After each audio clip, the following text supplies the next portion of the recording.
Spacemen 3 have been around since 1982, and I never personally found out about them until about 1987 when a guy called the Jazz Butcher told me this is the greatest rock and roll band. And I went along to see them, and they were like playing with no lights, and you literally had to be like 6'4" to see the band because they all sat down. But it seems like there's been since 1984 there's been a sort of like a revamping of rock music with Jesus and Mary Chain and people like that coming through. But why was it that you were doing this in 1982 and nobody ever found out about it? The sort of music that we were into, no one was really doing it then. So with the bands that we liked, mainly from the 60s, some from the 70s and stuff, just seemed to be a real lack of that sort of music at the time, you know? Apart from maybe the Cramps and the Gun Club. Right. Because every time I'll go and see a Spacemen 3 concert, right, you know, the lights are always like right on you. And it sort of reminds me of the Velvet Underground when they used to turn the lights on and try and induce epilepsy. Is this what the Spacemen 3 are about? Yeah, I think there's a certain high you can get through strobes and stuff like that, you know, certain energy from them that complements the music. Right. We usually have a light show behind as well, so it's kind of, that cuts that out, it brings it into a different dimension from what's on the back, as it were.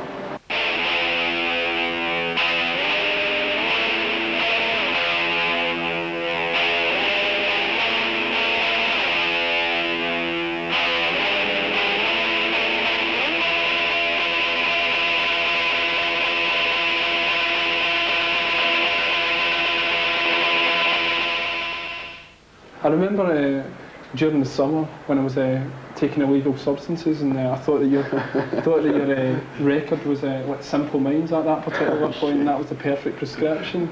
So it was like, it must have either been weird drugs or a weird record, right? So if you had to describe your group, what drug would it be?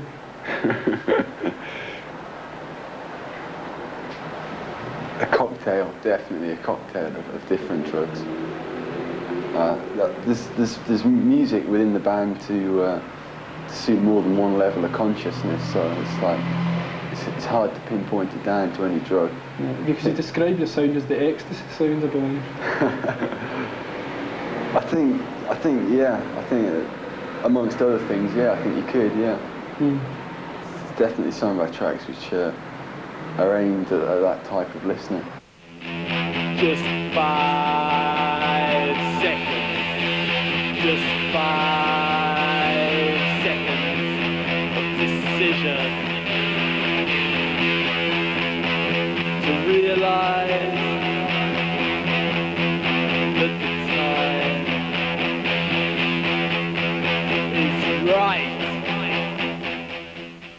I remember the first time that Pat Fish ever told me about you. He said that he went to this studio in Rugby, and you were all sitting around for 45 minutes playing the chord G, and he couldn't understand if that was because you'd taken too many drugs or you actually liked G.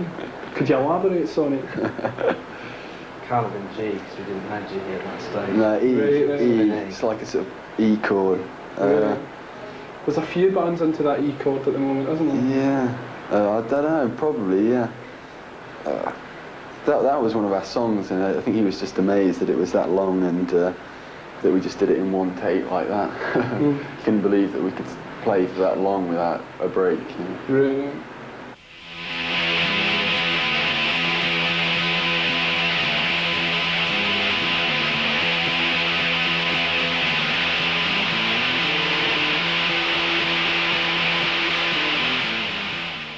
In the NME this week, there's a photograph of you saying, "For all the fucked up children of the world, we give you the Spacemen 3. And I think it's Jason's t-shirt. Over the fucked, there's a big badge. Is this you selling out for commercial success, or was it just badly placed, that particular badge? We did most of that photo session without the badge, and it was originally done for Melody Maker, and they won't print the word fuck, so they did actually print that, and they used the one with fuck on it, which was quite ironic. But the NME wouldn't use the one with the fuck, so they used the one with the badge on it. Basically.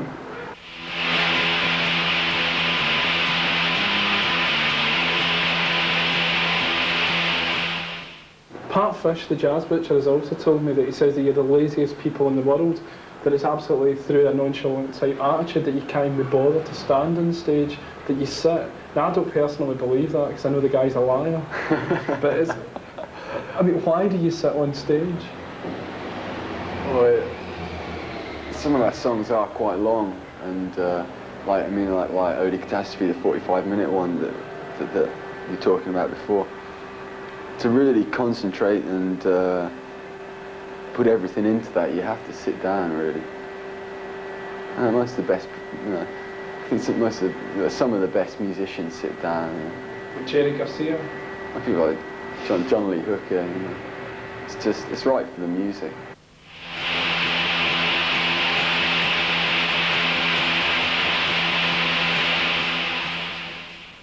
You should buy their LP. It's bloody brilliant. Don't buy the drugs at the weekend. Buy their LP. Spacemen 3.